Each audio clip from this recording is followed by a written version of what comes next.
Well, I was a young fella.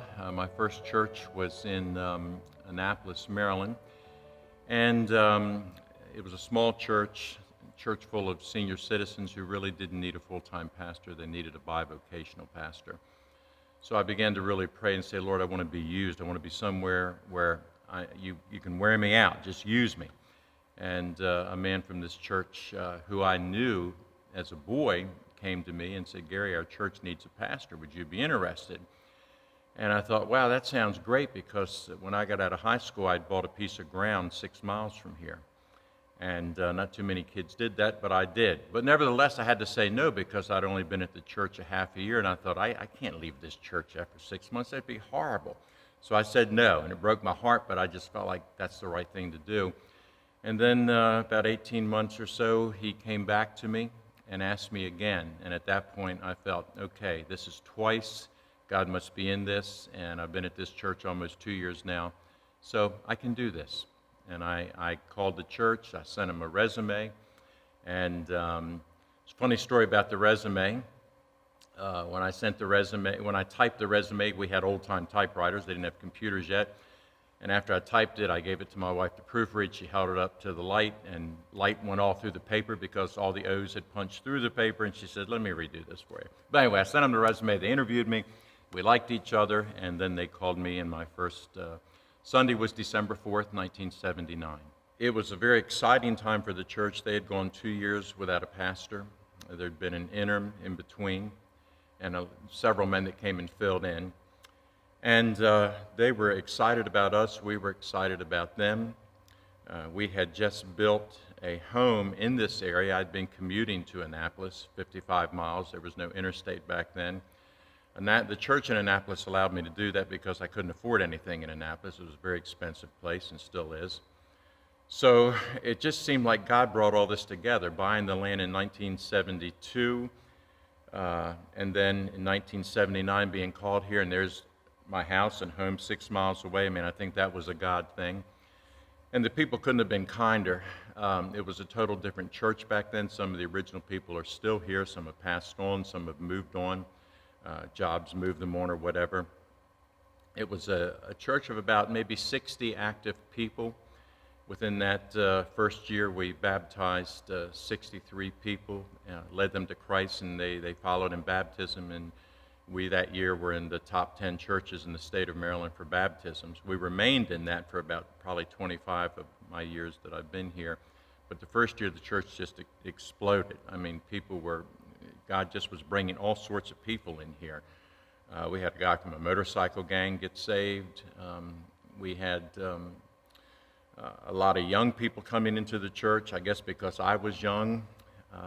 I'm excited for the new guy that comes here. I hope they get a guy not real young, but intermediate, because there's so many people that age right now that, they like a younger guy. I realize my time has probably come now where it's time to step aside for someone else. But the whole tenure here has been a joy. There have been some hard spots, and we can talk about that later, but for the most part, 90% of it's just been joy. We went through 3 building programs while I was here. We built 2 buildings. One of the programs was just to pay off the first building. Then we went through a program where we purchased land up the street, 5 acres. At the time, we were growing and really felt we would need extra ground, so we own that ground today. We use it for picnics and stuff like that, and it's there if we need it. So we were always moving forward during that time. And we have seen young men, I think of 2 right away, Ben Armacost and Ron Millender, who were called to be missionaries. They're with the International Mission Board of the Southern Baptist Convention. Ron serves in Africa. Ben currently serves in England. We've had about 19 men and women leave our church for full-time ministry. Some went through college, some went all the way through seminary, some are pastoring churches all around the world, some are Christian counselors. Steve Cassell was the first one called from this church. Steve and Leslie became very close to Deb and I. They became part of our inner circle within weeks of being here. And about 11 months later, they're leaving because Steve feels that God's calling him into the ministry. And it was bittersweet because we loved them, but we were so sad to see them go. But Steve went to my alma mater, Dallas Baptist College, and he hooked up with Debbie's best friend, Kim and Wendell Wright, who became our best friends when we were down there. And so he met up with our old friends. Our old friends helped get him through college and seminary, and he's down in Asheville, North Carolina. Well, we have pastors really all over the country from this church. And so someone said to me one time, Pastor, you know, people leave our church, be it for the ministry or maybe they just want to change, or maybe they've moved, their job's moving them. But the good news is our DNA is being spread throughout the country.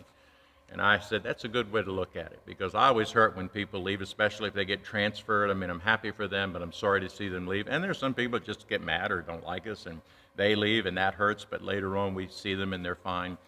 So I guess God has a way of just spreading us out and getting our DNA in different places. I think about my DNA. I grew up, for 4 years of my life, I was in Middle River Baptist Church, and Dr. Roy Gresham, who was our state executive director, became that in our convention, dedicated me as a baby. So he dedicated all 3 of my girls here before he went home to be with the Lord when they were born. Most of my life was spent in Temple Baptist Church with Reverend William Vasquez, and then Felton Carter followed him. And most of my childhood was spent there, and young adulthood. And then Stuart Deal, who was a member of that church, he took a church from being a member to being a pastor. And I loved Stuart. He was a mentor to me, so I went to be with him. And for 4 years at Bethel, and then God called me to go into the ministry. And so I left there, and now, you know, I have my own church and have for all these years. So it's a journey, and you never know where God's going to take you. You trust Him with your life, and I guess it's good you don't know where He's going to take you. A surprise is fun, and some of the places He takes you, you're like, "You sure, Lord, you want me to do this?" So, but it's been a journey. Our church has experienced many mission trips. We've been to Argentina, the island of Grenada. Right after the war, we went to Grenada. There were still old trucks and Jeeps sitting there that had been blown up and bullet shells spent, laying everywhere. In America, the kids would have picked them up for toys, but it just looked like the war just took place, and it had been like a year and a half after that happened. Went to Argentina on a mission trip, and we saw people saved everywhere we went. In Argentina, we went right after the Falkland War, so we were warned. They said, now look, guys, you're coming from the U.S., and we didn't take sides, and really we did. We took Britain's side, so when you get over there, don't talk about the Falkland War. So we didn't talk about that. They were the sweetest people in Argentina, South America. We spent 11 days there, and we worked in several churches and in several different areas of Argentina. We saw the whole country. We went to Scotland in a partnership with Maryland, Delaware Baptist, where they sent people here and we sent people there. Our people have been to Africa and to Australia, where our missionaries have been. So we have traveled as a church on many a mission trip, and that's been a great joy as well. One of the greatest things we do is every summer we do a Bible Day sports camp, and we pack that thing with students. As a matter of fact, there's a waiting list each year, and we have to turn some people away. And we limit it to about 250 kids, and about 150 of our people work the camp. And it's 2 weeks, 1 week for one camp, 1 week for the next. And we have a reputation in the community for that. Also from our church, we started the Alpha Crisis Pregnancy Center in town because we had such a problem with abortion. And we thought, well, let's just not talk about it. Let's do something about it. The Alpha Crisis Pregnancy Center is now approaching 30 years of age, and it has a sonogram. It has everything. It is fully equipped with a wonderful staff. And that's a result of my wife and one other lady in this church who had a vision to do that. So if we have a burden, we do something about it. We don't just talk about it and complain.